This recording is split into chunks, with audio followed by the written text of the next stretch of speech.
जीतन राम मांझी जी को मंत्री बन जाने से और उनको बेटा को केंद्र बिहार में मंत्री बन जाने से आज पूरे देश के अंदर और राज्य के अंदर जो है मुसहर समाज का विकास नहीं हो गया है। और यदि उस आधार पर सुप्रीम कोर्ट में पुनर्विचार याचिका लाई जाती है तो उस पर सुप्रीम कोर्ट को पुनर्विचार करनी चाहिए। बाबा साहब डॉक्टर भीमराव अंबेडकर जी ने जो अधिकार दिया, उस अधिकार का कोई चीरहरण नहीं करे, इसकी बचाने की आवश्यकता है। लड़ाई यहां लड़ने की आवश्यकता है। कितने परसेंट समाज के हमारे लोग, एससी समाज के लोग आज चीफ सेक्रेटरी है बिहार और देश के अंदर? कितने लोग बिहार में 9 कमिश्नरी है, कई कमिश्नर एससी समाज का है?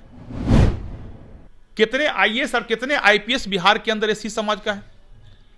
आप पत्रकारिता के क्षेत्र में जहां है, कितने परसेंट एससी समाज के लोग हैं? कितने समाज के लोग डॉक्टर हैं? देखिए, हमने क्या कहा, ये जीतन राम मांझी जी या चिराग पासवान जी का विषय नहीं है। विषय पूरे देश के अनुसूचित जाति समाज का है।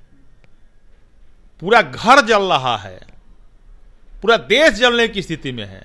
नमस्कार, मैं प्रिंस कुशवाहा, फर्स्ट बिहार झारखंड देख रहे हैं। देखिए, आरक्षण के अंदर आरक्षण को लेकर घमासान जारी है। आपको बता दें, एक तरफ चिराग पासवान तो दूसरी तरफ जीतन राम मांझी हैं। जीतन राम मांझी इस फैसले को, सुप्रीम कोर्ट के फैसले को स्वागत कर रहे हैं, तो दूसरी तरफ चिराग पासवान कर रहे हैं कि इस पे पुनः विचार याचिका दायर करेंगे। इस पे बात करेंगे अनुसूचित जाति के प्रदेश अध्यक्ष और बीजेपी के विधायक लखिंदर पासवान हैं। आप इस समाज को नेतृत्व करते हैं, इसको कैसे देखते हैं? आपस में 2 मंत्री भिड़ गए हैं, क्या लग रहा है? देखिए, आपस में 2 मंत्री भिड़ गए हैं, इससे थोड़ा ऊपर उठना है हम लोग।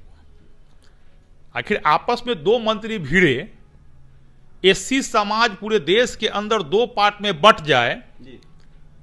जिस प्रकार बिहार में भी दलित महादलित बंट गया था, यही तो साजिश है ना। आज बिहार में 2 बड़े नेता आपस में बंट गए जी। और दोनों बंट रहे हैं, उनको क्यों बंट गए? आखिर लड़ाई मिलकर लड़ने की आवश्यकता है। बाबा साहब डॉक्टर भीमराव अंबेडकर जी ने जो अधिकार दिया, उस अधिकार का कोई चीरहरण नहीं करे, इसकी बचाने की आवश्यकता है। लड़ाई यहां लड़ने की आवश्यकता है, न कि 2 नेताओं को आपस में लड़ने की आवश्यकता है। इसलिए मैं दोनों नेता से उठकर अलग की बात करता हूं। देखिए, आरक्षण तो आज सभी को है, सब समाज के लोगों को आरक्षण है। अब देश के अंदर आरक्षण से कोई बचा हुआ नहीं है, हर आदमी को आरक्षण का लाभ मिल रहा है। लेकिन जो आरक्षण एससी समाज को मिला था, वो आरक्षण समाज के मुख्य धारा में लाने के लिए मिला था।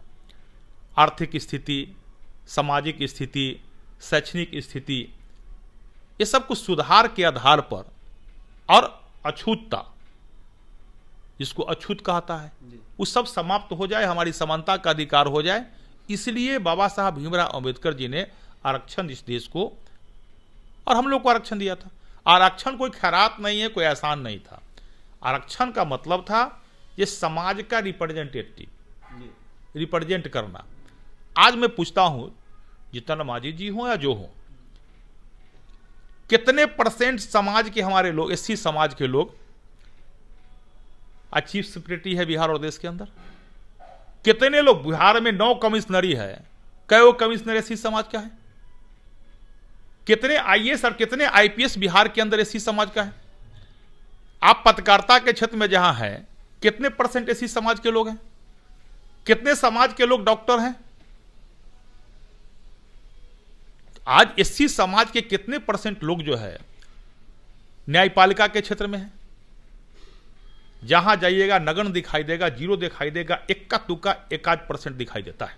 लेकिन आज जीतन राम मांझी से हम लोगों ने बात की तो जीतन राम मांझी पूरा लिस्ट गिना रहे हैं कि अब समाज पहले वाला नहीं रहा। सब जगह चीफ सेक्रेटरी, देखिए इंजीनियर हैं, वहाँ पे मुख्य अभियंता हैं, कलेक्टर हैं, कोई अफसर बन रहा है। अब समाज पहले जैसा नहीं रहा। देखिए, जीतन राम मांझी जी को मंत्री बन जाने से और उनको बेटा को केंद्र बिहार में मंत्री बन जाने से आज पूरे देश के अंदर और राज्य के अंदर जो है मुसहर समाज का विकास नहीं हो गया है। इसलिए आज भी जो समाज मास लेवल पर, हम विधायक बन गए, इक्का दुक्का, जीतन राम मांझी जी बन गए, उनके बेटा बन गए, चिराग पासवान जी केंद्र में मंत्री हैं, लेकिन आज भी जो एससी समाज है मास लेवल पर 95% वही है जो वहां पहले था।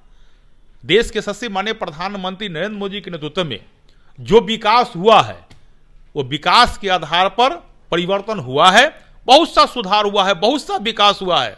आज हम बहुत आगे बढ़े हैं, लेकिन आज भी हमारे समाज के लोग आज ही बहुत पीछे है पड़ा हुआ, जिसको आरक्षण की अति आवश्यकता है।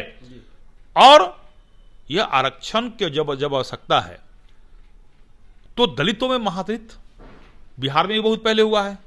उससे भी बाबा साहब भीमराव अम्बेडकर के बनाया हुआ संविधान के आधार पर दलित समाज कमजोर कर दिया गया, दलित समाजों को कमजोर किया गया है।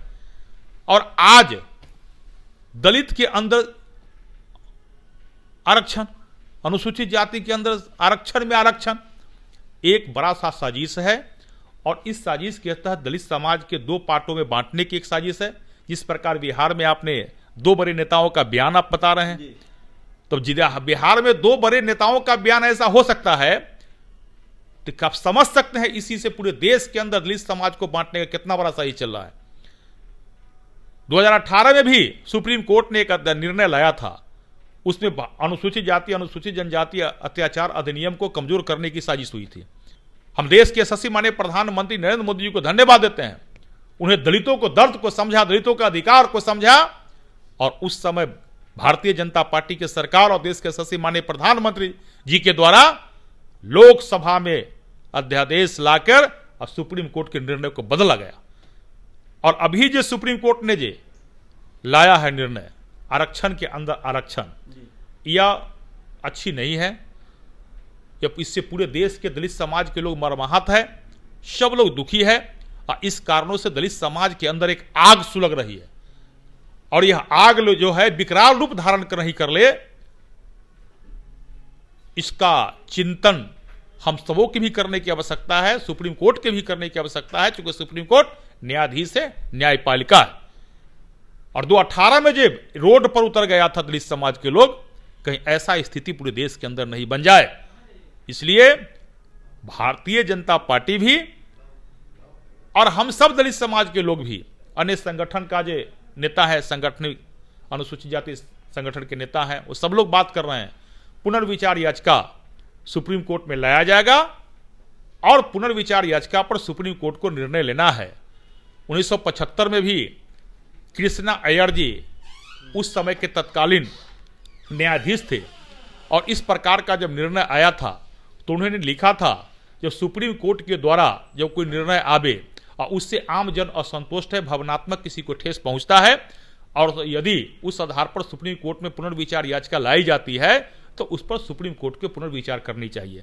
उस समय के न्यायाधीश ने निर्णय दिया है। पुनः संविधान में एक यह भी है, धारा 137 के तहत अनुच्छेद 137 के तहत यह प्रावधान किया गया है, जो सुप्रीम कोर्ट चाहे कई जज के बेंच हो, यदि कोई निर्णय लाती है और उस निर्णय के आधार पर आम जन उससे क्षोभ प्रकट करता है, आम जनों में असंतोष होता है, या आम जनों के भावनाओं पर ठेस पहुंचता है, तब पुनर्विचार सुप्रीम कोर्ट कर सकती है, उनको अधिकार है। इसलिए मैं आपके माध्यम से भी आप जाइएगा, निश्चित रूप से अनुसूचित जाति समाज सुप्रीम कोर्ट जाएगी और सुप्रीम कोर्ट में पुनर्विचार याचिका लाने के लिए निवेदन करेगी। हम सब लोग उसमें सम्मिलित हैं। और जो साजिश हो रहा है इस देश के अंदर अनुसूचित जाति समाज को बांटने का, उससे समाज मर्माहत है। और हम सब लोग समाज के अधिकार के लिए एकजुट हैं, और इसकी लड़ाई निवेदन पूर्वक हम लोग लड़ेंगे। और जो मैं के भी निवेदन करता हूं, जो आग सुलगना शुरू हो गया है वो 18 वाला स्थिति बिहार और देश में आने नहीं दे। एक तरफ चिराग पासवान कर रहे हैं कि अभी भी दलित समाज के बड़े बड़े नेताओं को मंदिर जाने पे मंदिर धुलवा दिया जाता है, और दूसरी तरफ जीतनराम मांझी कर रहे हैं कि समाज में और लोगों को भी मौका मिलना चाहिए, ऐसा नहीं कि सिर्फ चिराग पासवान के जाति के लोग को ही फायदा हो, ऐसा कह रहे हैं। तो क्या लग रहा है कि अभी भी उस तरह का प्रकार है, लोग मंदिर धुलवा दे रहे हैं? देखिए, हमने क्या कहा, ये जीतनराम मांझी जी या चिराग पासवान जी का विषय नहीं है, विषय पूरे देश के अनुसूचित जाति समाज का है। पूरा घर जल रहा है, पूरा देश जलने की स्थिति में है। तो इसमें चिराग जी का बयान और जीतनराम मांझी जी के बयान की कोट करने की आवश्यकता मुझे नहीं है। लेकिन हमको तो याद है जितना ना माझी जी का ही बयान आया था, जिस बयान को चिराग पासवान जी दिया, जब बड़े नेता के जानो के बाद ही मंदिर धोया गया था, वो बयान तो जितना माझी जी स्वयं दिए थे, मुख्यमंत्री थे, मुख्यमंत्री रहते उन्होंने बयान दिया था। अब आज अगर जितना ना माझी जी अगर पलट रहे हैं, किस कारणों से पलट रहे हैं, लेकिन बाबा मुझे यही कहना है कि हम सब लोग को अपने व्यक्तिगत हित, व्यक्तिगत लाभ, व्यक्तिगत राजनीति का लाभ, इस सब को त्याग करके पूरे अनुसूचित जाति समाज के हित में सोचना चाहिए, उससे ऊपर उठकर सोचना चाहिए। जो बांटने का साजिश कुछ लोग कर रहे हैं, इसका स्वीकार नहीं होना चाहिए, इसका प्रतिकार करना चाहिए। मैं दोनों नेताओं से निवेदन करता हूं और पुनर्विचार याचिका सुप्रीम कोर्ट में हम सब लोग मिलकर दायर करें और सुप्रीम कोर्ट के अनुच्छेद 137 के तहत इस पर पुनर्विचार करने का हम सब लोग निवेदन करेंगे। तेजस्वी यादव करें इस पे अध्यादेश लाकर प्रधानमंत्री को इस पे मामला को ही खत्म कर देना चाहिए, तो आप लोग प्रधानमंत्री से क्यों नहीं रिक्वेस्ट करें? तेजस्वी यादव जी को जो राय दे रहे हैं, तेजस्वी यादव जी अनुसूचित जाति दलित समाज का शुभचिंतक नहीं है। उनको मालूम है देश के सबसे माननीय प्रधानमंत्री नरेंद्र मोदी जी ने और भारतीय जनता पार्टी ने 2018 में भी जब सुप्रीम कोर्ट के द्वारा अनुसूचित जाति अत्याचार अधिनियम को कमजोर करने की बात आई थी, तो उस समय यही भाजपा के सरकार ने सुप्रीम कोर्ट के निर्णय को बदल दिया था और पूरे देश के दलित समाज के लिए खरा दिखाई दिया था। और मुझे यह भी मानना है जो आज बिहार और देश के अंदर अनुसूचित जाति समाज का विकास हुआ है, बाबा साहब डॉक्टर भीमराव अंबेडकर जी के बाद अगर देश में दलितों का सबसे बड़ा कोई हितैषी है तो देश के सबसे माननीय प्रधानमंत्री नरेंद्र मोदी जी है, जो एक दलित के बेटा को राष्ट्रपति बनाया है और दलित के बेटी को राष्ट्रपति से लेकर राज्यपाल भी बनाया है। इसलिए तेजस्वी यादव जी के यदि बयान है, अगर वास्तव में दलितों का शुभचिंतक है, हितैषी है, तो उनको तो स्वयं पुनर्विचार याचिका सुप्रीम कोर्ट में दायर करना चाहिए। वो किसको अपना राय देते हैं? केवल राजनीति करते हैं ये लोग। अब राजनीति करने से ही ऐसा हो जाए तो राजनीति करने से अच्छा है और अपना उपदेश देने से अच्छा है कि वास्तव में आप हितैषी है तो सुप्रीम कोर्ट में पुनर्विचार याचिका दायर कीजिए। और हम लोग तो निर्णय ले लिए हैं संगठन के माध्यम से, जब सुप्रीम कोर्ट में पुनर्विचार याचिका दायर करेंगे और दलितों के अधिकार, अनुसूचित जाति समाज के अधिकारों का चीरहरण नहीं होने देंगे। आज आरक्षण से देश में कोई बचे हुए नहीं है, आज देश में सभी समाज के लोगों को आरक्षण मिल रहा है। ये थे अनुसूचित जाति के प्रदेश अध्यक्ष और भाजपा से विधायक लखिंदर पासवान। उन्होंने साफ तौर पे कहा कि इस पे राजनीति करने की कोई जरूरत नहीं है। जीतनराम मांझी हो या चिराग पासवान हो, इन सब चीजों से ऊपर उठकर सोचनी चाहिए। इस अब की बार जितने भी अनुसूचित जाति के लोग हैं उनके दिल और दिमाग में गुब्बारा भरा हुआ है, वो फूट जाए उससे पहले हम लोग को इस पे सोचना पड़ेगा। महाराज को इतना ही, इसे तमाम खुल कर बने रहे। अब फर्स्ट बिहार झारखंड देख रहे हैं। पनोरमा ग्रुप, जो सोचता है वो करता है। आपके अपने सपनों का आशियाना।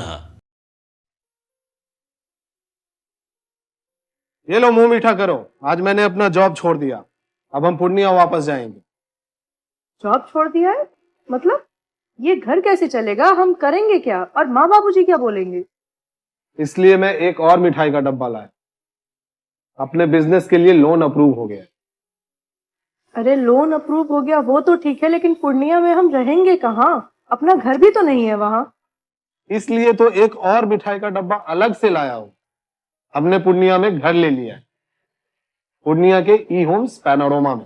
पूर्णिया में पैनोरमा ग्रुप लेकर आए हैं ई होम्स पैनोरमा।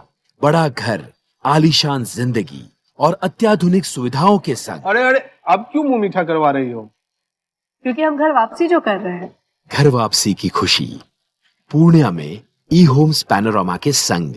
ई homes panorama, luxurious lifestyle redefined.